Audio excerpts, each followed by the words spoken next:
Jack's dog fell sick, and his wife, Olivia, pulled a crazy move. She bailed on their seriously ill son to take care of the pet. I'm Jack, and I called her like a million times. All I got was an earful. Has our son kicked the bucket? Or are you dead? Why the heck are you blowing up my phone? Buddy's super sick, and I can't leave his side. I'm not as cold-hearted as you. Buddy's on his last legs. How could I not care? Then she hung up and turned her phone off. The night our son passed away, I got a video from Adam, Olivia's ex-boyfriend. I was gutted, and I had to plan our son's funeral all by my lonesome. But on the day we were supposed to bury Tommy, Olivia tried to muscle in and claim the burial plot I'd bought for our son. She wanted to bury Adam's dog there instead. Our son, Tommy, had leukemia. I was with him day in and day out, taking care of him like there was no tomorrow. But we just couldn't beat the disease. On a warm spring day, our little boy left us. Before he died, he grabbed my hand tight and cried, "Dad, I want to go to the amusement park. I want to see the fireworks. I don't want to be alone." After Tommy passed, I handled the funeral arrangements all by myself. I found a burial plot near an amusement park and a circus, 'cause that's what he wanted. In America, it's pretty common to pick a final resting place that means something to the person who passed. Today's the day we're burying our son. I'm holding his ashes, feeling numb. At American funerals, it's the norm for the immediate family to be there, and it's always super solemn. Olivia's parents rushed over, too. Her dad, even though he's no spring chicken, was bawling his eyes out. My poor Tommy, how could you leave us when you're still just a kid? Grandpa never got to see you grow up. He stared at Tommy's picture, looking heart-broken, and kept sighing. Everyone's wearing black, like you're supposed to at a funeral to show respect. But Olivia's mom, with her perfectly drawn eyebrows and bright, colored clothes, didn't seem sad at all. Olivia's mom has always looked down on me. 'Cause I didn't come from money, she's always thought I wasn't good enough for her smart and good-looking daughter. It was Olivia's dad who okayed our marriage. He saw that I was hard, working, and a nice guy. Olivia's mom looked around, not seeing the person she expected. Then she marched right up to me, all huffy. "Where's Olivia? I've been here for a while. Why haven't I seen her?" When our son was really sick, Olivia ditched him to be with her ex-boyfriend. Why? Because the dog they used to have together was on its deathbed, and Olivia was dead, set on being with it. In some relationships here, people get really attached to their pets, but Olivia took it way too far. Adam even had the nerve to post on social media. He put up a pic of the three of them, him, Olivia, and the dog, with the caption, "From the start till now, Mom and Dad have been by your side." Just yesterday, I got a video from Adam. I watched, feeling numb, as the two of them were all over each other. I thought I'd be furious, but I was just too drained. Our son was gone, and I didn't have the energy to deal with all this drama. I just wanted to quietly divorce Olivia after the funeral. When Olivia's mom saw I wasn't answering, she pushed me. "I'm asking you a question. Where the heck is Olivia?" My mom, thinking I was too messed up with grief, answered for me. "Your precious daughter's MIA. Her son's gone, and she's nowhere to be found." Jack planned the whole funeral by himself. I hadn't told my parents about Olivia's affair. If they knew, they'd totally freak out. In American families, that kind of thing can be a huge scandal. Olivia's mom didn't like my mom's sassy tone one bit. "Watch your mouth. What do you mean, MIA? You raised a son who doesn't even know where his wife is." My mom didn't back down from Olivia's mom's attitude. She pulled me and asked, "Jack, everyone's here today. Call Olivia and ask her what the heck she's doing." I was about to come up with an excuse when Olivia's mom stepped forward and slapped me. "Why are you acting all innocent? Walking around with that long face all day, like you're the biggest victim. No wonder Olivia doesn't like coming home, having to look at your mug every day." I really wanted to spill the beans about everything, but I held back. My parents were old and not in great health. They couldn't handle the shock. And these past 2 days were supposed to be about Tommy's funeral. At American funerals, we're supposed to keep things respectful, so I didn't want to make a scene. When Olivia's mom saw I wasn't saying anything, she kept going. "Humph. Cat got your tongue? Useless loser. Clearly, your family's been giving my daughter a hard time, which is why she doesn't want to come home." Then she turned to Olivia's dad and started whining. This is the great marriage you set up. I was against it from the start, but you made Olivia marry this loser. Now look at what's happened. Our daughter's missing. Olivia's dad couldn't take her crazy ranting anymore. He growled at her. Enough. Olivia's an adult. How could she just disappear?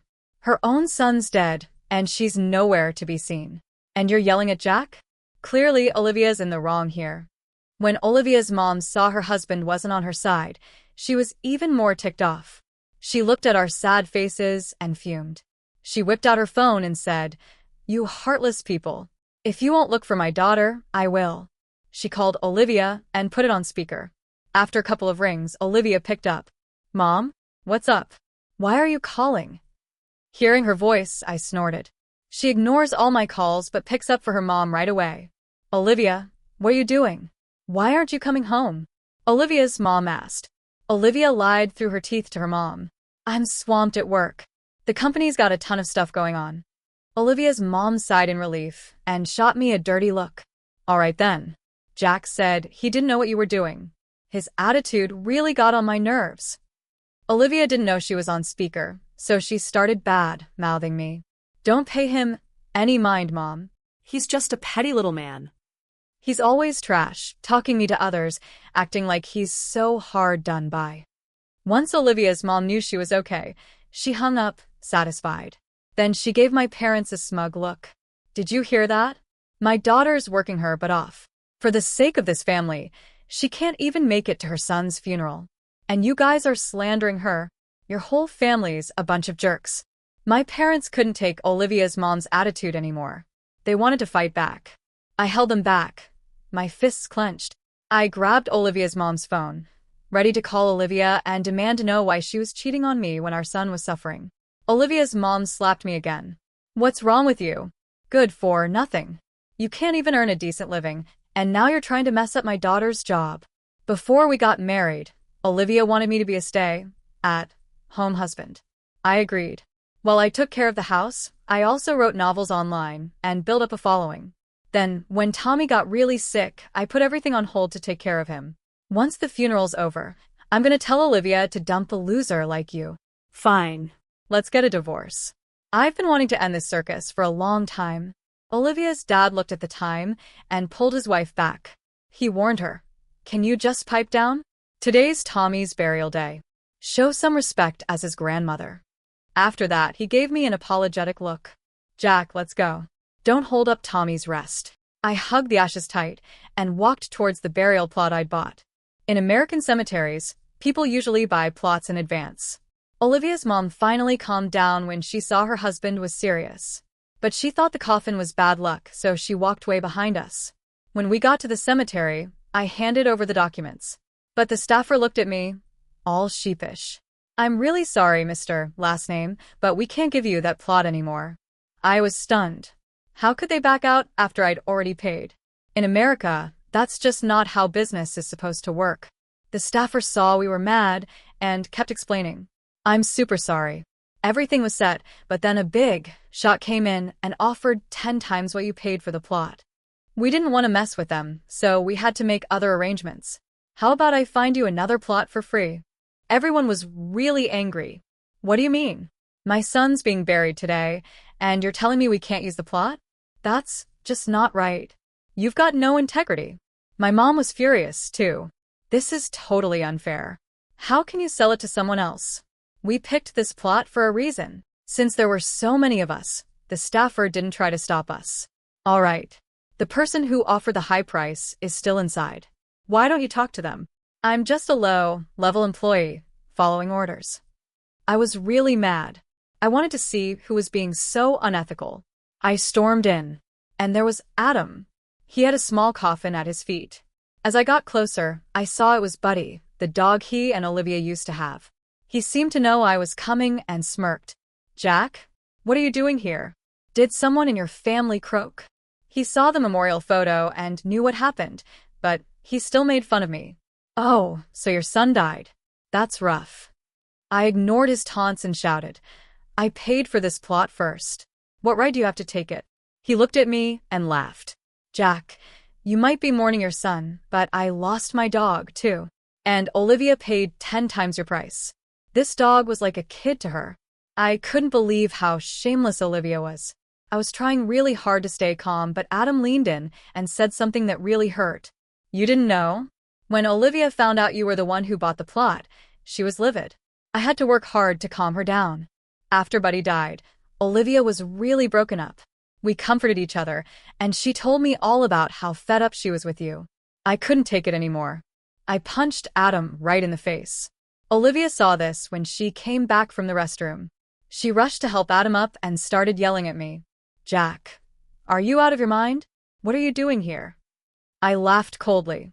My heart was in pieces. Olivia, do you know this plot was for our son?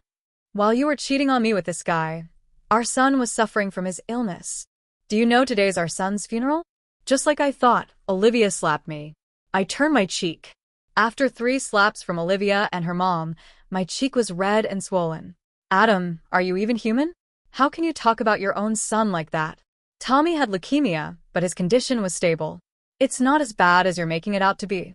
She was really good at deluding herself. Olivia, when our son was in the hospital, how many times did you take care of him? How can you say such things? Are you blaming me? Everything you ate, everything Tommy's medical bills were paid for by me. Even the burial plot you bought to curse our son was with my money. She always brings this up. I'm too tired to argue. Olivia, if you don't believe me, I'm not going to waste my breath. But I bought this plot first. Olivia looked at me with disgust. Jack, is it really worth being jealous of Buddy? This was a living thing, too. And it was with me and Adam for years. Have you got no heart? I'm not going to let you have this plot. Just then, the staff and the others finally came over. I turned and said loudly, please find me a new plot. Olivia won't let our son be buried here. Olivia's dad looked at her in shock. Olivia? Didn't you tell your mom you were working overtime? Why are you here? What's going on? Olivia avoided his gaze and stammered, Dad, a dog I used to have with a friend died. I took some time off to help him bury it. Olivia's dad was really angry. You have time to bury a dog? Do you know Jack bought this plot for Tommy? Olivia was being really stubborn. Dad, why are you taking Jack's side? Tommy's fine. I would never agree to buy a burial plot to curse my son. My mom couldn't stand it anymore. She held up the memorial photo and shouted, Olivia, how can you call yourself a mother? Are you blind? Can't you see we're all in mourning clothes? Tommy passed away 3 days ago. And you, as his mother, are busy planning a funeral for a dog. Olivia shook her head, not believing it. She looked at me. Really, Jack? You got the whole family in on this? If you can't handle life, let's just get a divorce. No need to make up this crazy lie to bug me. I never thought you guys would be this shameless, using a memorial photo of my son. Then she stared at the box in my arms. What's in that box? Don't tell me it's ashes. With that, she snatched the urn from my hands and scattered the ashes. Stop faking it with some dirt. Olivia's dad was so angry, his voice was shaking. He slapped Olivia as hard as he could. You're a disgrace. You just destroyed the only thing your son left behind. I couldn't hear anything around me. All I could think was, our son's ashes are gone. I couldn't save his life, and now I couldn't even keep his ashes safe. I fell to my knees and started crying. My parents helped me up, their eyes red. Olivia, Jack loved Tommy more than anyone. How could he joke about something like this?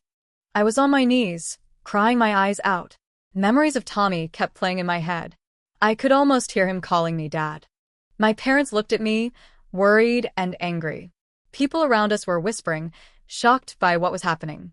Olivia's dad looked really disappointed. He walked over to me and patted my shoulder. Jack, I'm really sorry. I'm ashamed of what Olivia's done. Olivia looked dazed. Adam was trying to act cool, but I could see he was a little freaked out. I stood up and looked at Olivia. Olivia, you've ruined our family and your chance at being a good mother. We're done. I turned to leave. Just then, Olivia's mom came over, ready to yell at me again. But Olivia's dad stopped her. Enough. Look at what your daughter's done. Don't make this any worse. Olivia's mom looked guilty for the first time. My parents helped me walk out of the cemetery. Behind us, we could hear Olivia's dad scolding her and her crying. But I didn't care. I just wanted to be alone to grieve for my son. When I got home, I locked myself in my room. I looked at Tommy's picture and remembered all the good times we had. It felt like just yesterday we were playing together, but now it was all just a memory.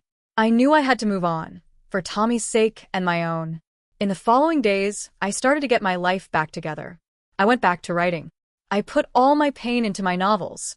More and more people started reading my work. They could feel the real emotions in my stories, and my fan base grew. As for Olivia, I heard her and Adam didn't last long. After the cemetery incident, Adam got tired of her, and they split up. Olivia's parents were so disappointed in her that they distanced themselves from her. A few months later, I got a subpoena for a divorce lawsuit. Olivia had filed for divorce. In court, I stayed calm, and we quickly reached an agreement. This painful marriage was finally over. When I walked out of the courthouse, I took a deep breath. The sun was shining. Even though I still missed Tommy, I knew life had to go on. I was going to carry his memory with me and move forward. On a sunny weekend, I went to Tommy's new grave. I brought a bouquet of sunflowers, his favorite. I put the flowers down and said, "Hey, son. Dad's here. Don't worry, I'm going to be okay. You'll always be in my heart." A gentle breeze blew, and the sunflowers swayed. It was like Tommy was smiling at me. I stood up, turned around, and walked away, feeling hopeful about the future.